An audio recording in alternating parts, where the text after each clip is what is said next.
traffic intersections and onto a straight piece of road where we can try these bars out in this. It's beautiful.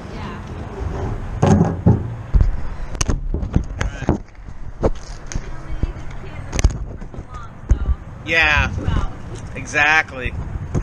Yeah, I used to have a Labrador that traveled with me everywhere. I loved dearly, and that was a challenge of going into a store or doing anything with him, you know. So, alright guys, well, it's January 1st. I'm out here vlogging at the Moe's. Got myself a nice vegan meal for the new season. We got 10 months for the Ironman training program. We got 10 months to get ready, which means we have, practically speaking, about 6 months to lose 40 pounds. We have done the Atkins. We have done the no carb. We have done the no fat. We've done all the diets through the last 3 years, guys. We've tried them all. And here's what 2019 is going to bring. It's completely unsustainable to take carbohydrates out of your diet if you're going to have any kind of an athletic activity. Unsustainable. Yeah, I've lost 30 pounds in 30 days before, cutting out bread and carbohydrates and sticking to a meat, high-fat diet. You know, if you eat nothing but steak and eggs and cheese and mayonnaise for 30 days, with some vegetables mixed in there so you don't go crazy, yeah, you'll lose 30 pounds in 30 days. No problem. I've done it. But as soon as you eat a piece of bread or a wrap or a burrito or a chip or anything that's got any kind of a, you know, I'm not a doctor or nutritionist, but anything that breaks down into a glycogen-based product, sugar, bread, pasta, anything like that. You know, you have one donut for breakfast with your friends. That's it. You're out of ketosis and you shatter your diet. I can't sustain that. I can't live that way. Okay? Durian Rider is right.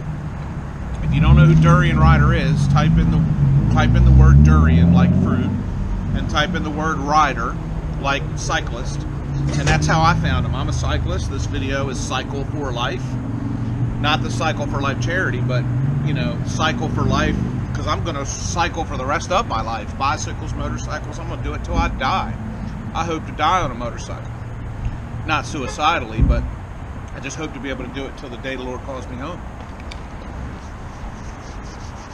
So Cycle for Life was looking at on YouTube at other cycling activity, and Durian Rider taught me that restriction-based diets are unsustainable. Yeah, I lost 30 pounds in 30 days on an Atkins style diet, but as soon as I ate one sandwich, boom, I'm out of ketosis and it's done. I cannot go the rest of my life without bread or without pasta.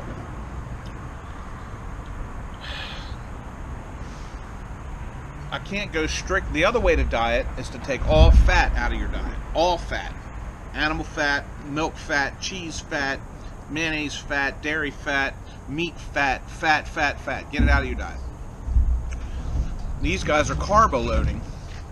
They're eating massive amounts of carbohydrates for Ironman competitions, or, you know, all kind of exercise and all kind of endurance-based sports or cycling sports.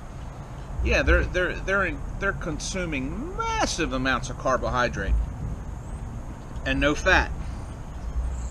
And they also are very successful with their diets. They also are very successful with losing weight and being extremely athletic. Okay? Eliud Kipchoge just broke the world marathon record. One of my heroes. Eliud, you'll never see this video because I'm nobody on YouTube, but God bless you if you ever do. You motivate me. I love you. You're my hero. But Eliud eats high carbohydrate. very, very little to no fat. So, can I go vegan? Am I going to be a vegan?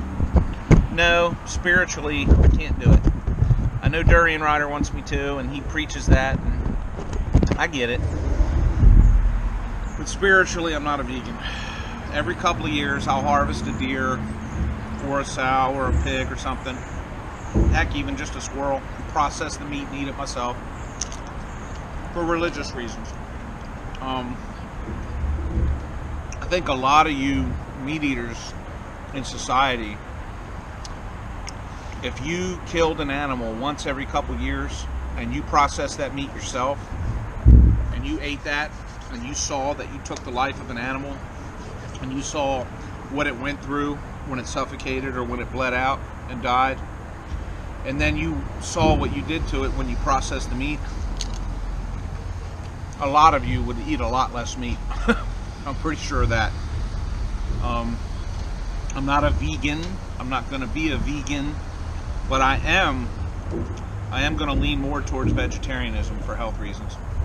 My 2019 is going to be training for this Ironman, and I'm going to eat as much food as I want, and I'm going to eat as much carbohydrates as I want, but it's going to be rice, potato, thin amounts of bread. I'm not going crazy on, you know, big giant subs and stuff like that. But wraps, you know. I'm going to try to sit down and cook potatoes with onions and broccoli instead of sitting down with a steak or a hamburger.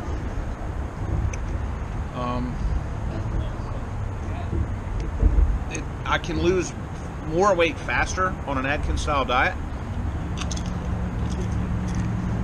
but it's unsustainable. And I've never truly, honestly, if I search my heart and admit it to you, I say I've tried it before in my own mind's eye, but when I really look at it, I have not tried a high carbohydrate, high glucose, high energy, athlete style, no fat diet like Durian Rider recommends, where you're eating bananas and apples and rice and potatoes and avocados like it's going out of style, and getting away from any meat, dairy, cheese, and fat products. I have not truly sustainably tried to do that for any length of time. So I'm committing right now that that's what my 2019 is going to look like. What am I saying and what am I not saying? Am I going vegan? No. Am I going to freak out if I eat something and find out later that there was a little piece of cheese in it? No. That's not me. Later this fall or into the winter, I might kill an animal and choose to eat it. What I don't want to do is spend money at the grocery store or at the restaurants supporting cruel agricultural practices. I don't want to support cruel animal treatment. And what we're doing in American meat processing and chicken processing and dairy farming is bad, guys. It's cruel. It's nasty. I don't want to support that. If I go out and shoot Bambi's grandmom because she's well past her prime and ready for harvest, that's okay. But I don't see why anybody needs to shoot Bambi.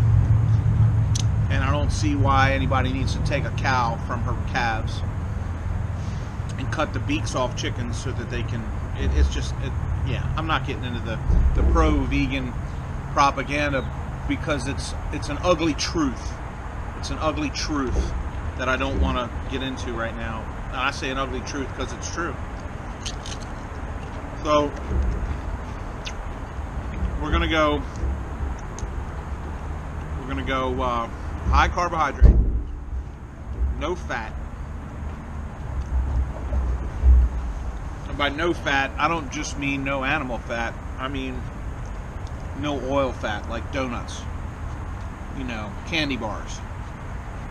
No fat. Harley's right. Durian Rider, Harley. He's right when he says the fat you eat's the fat you wear. Now, there's a lot of guys in ketosis that are eating a lot of fat, and they look great. And they say the fat you eat's not the fat you wear. That's true. But what they're not telling you is they're in a restriction diet. They're in a carbohydrate restriction diet that is forcing their body into a permanent ketosis. And as soon as they come out of ketosis, they're done. And whatever fat they're eating at that point now goes straight to storage. And if they were honest with you about that,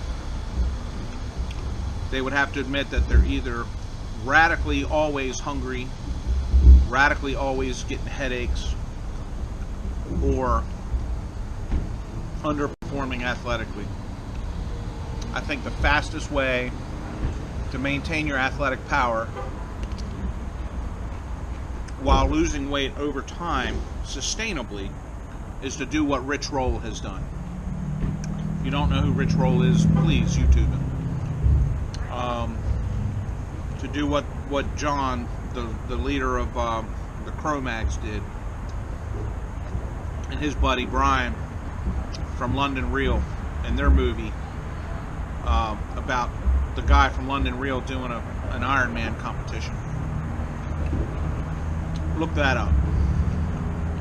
Iron Mind, I think, is what they entitled the film. Look up Iron Mind. He wasn't a vegan. John Joseph was, but the guy from Iron Man was not a vegan. But John Joseph challenged him to do a vegan diet and to perform in the Iron Man, and he performed well. I looked at his times. I don't think I could match him. And I've been running, swimming, and cycling longer than Brian Ross has. But, I mean, proof's in the pudding, guys. Onions, peppers, rice, beans. Meat-free burrito, guys. Way to go.